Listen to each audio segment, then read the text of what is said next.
సంపద సృష్టి. ఇది వెరీ ఇంపార్టెంట్. సంపద సృష్టి అని అంటే నిజంగా ఏమిటి అన్నది అర్థమయ్యేట్టుగా కాస్త చెప్తా.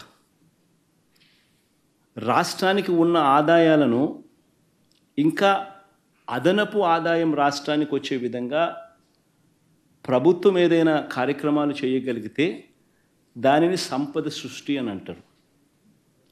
అందులో భాగంగానే రాష్ట్రం పురోగతిని మనసులో పెట్టుకొని రాష్ట్రం ఫ్యూచర్లో ఇంకా ఎక్కువ డబ్బులు సంపాదించే మార్గాలు ఎక్కడున్నాయి అని చెప్పి ఆలోచన చేసి సంపద సృష్టి అన్నది నిజంగా జరిగింది ఎప్పుడు అని అంటే వైఎస్ఆర్సీపీ ప్రభుత్వంలో మాత్రమే జరిగింది.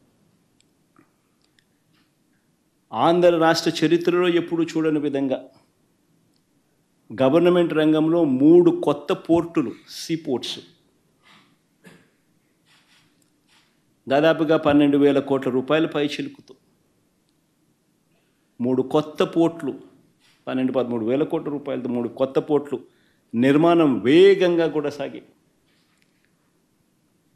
దాదాపుగా ఒక పోర్టు అయితే 65%, మరో పోర్టు దాదాపుగా 30-40%, ఇంకొక పోర్టు దాదాపుగా 25-30% పూర్తి కూడా అయిపోయింది అప్పటికి.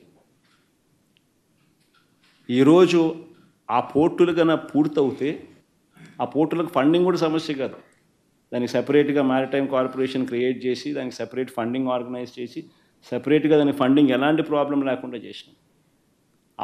ఆ పోర్టులు పూర్తవుతే ఈరోజు ఒక శ్రీశైలం కట్టాలని అంటే అప్పట్లో 900 కోట్లు 600 కోట్లు అయి ఉండొచ్చు. ఈరోజు అదే శ్రీశైలం కట్టాలంటే 50,000 కోట్లు తక్కువ కాదు. That is the value of assets. ఈ పోర్టులన్నీ రేపు పొద్దున లక్షల కోట్లకు వాల్యూస్ అవుతాయి. ఈ పోర్టులు కానీ ఈ మెడికల్ కాలేజెస్ కానీ ఇవన్నీ కూడా 17 కొత్త మెడికల్ కాలేజీలు కడతా ఉన్నాం. 17 కొత్త మెడికల్ కాలేజీలు, 5 మెడికల్ కాలేజీలు మా హయాంలోనే పూర్తయ్యాయి. మరో 3 మెడికల్ కాలేజీలు సీట్ల మెడికల్ కౌన్సిల్ ఆల్రెడీ సీట్స్ కూడా అలాట్ చేసినారు.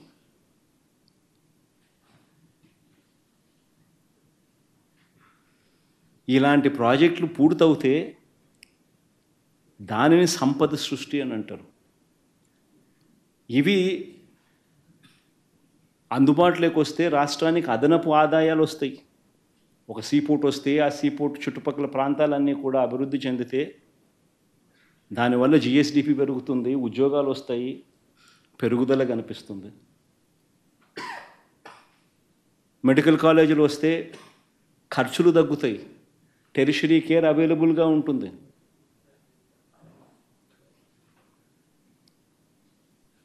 దీనిని సంపద సృష్టి అని అంటారు. ఈ సంపద సృష్టిలో భాగంగా మరో విప్లవాత్మక అడుగులు పడ్డాయి. అదేమిటో తెలుసా? ఆ రోజుల్లో నిజంగా మనమంతా కూడా చూస్తూ ఉన్న పరిస్థితులు. అతిపెద్ద సమస్య దాదాపుగా రైతన్నలకు 18 లక్షల పంప్ సెట్ కనెక్షన్స్ ఉన్నాయి. దీనికి 2004 నుంచి ఉచిత కరెంటు ఇచ్చే కార్యక్రమానికి శ్రీకారం జరిగింది. ఒక ఉచిత కరెంటు రైతన్నలకు ఇచ్చే కార్యక్రమంలోనే భాగంగానే దాదాపుగా రాష్ట్ర ప్రభుత్వం దాదాపుగా 9,000 కోట్ల పైచిలకు ఖర్చు పెడుతుంది.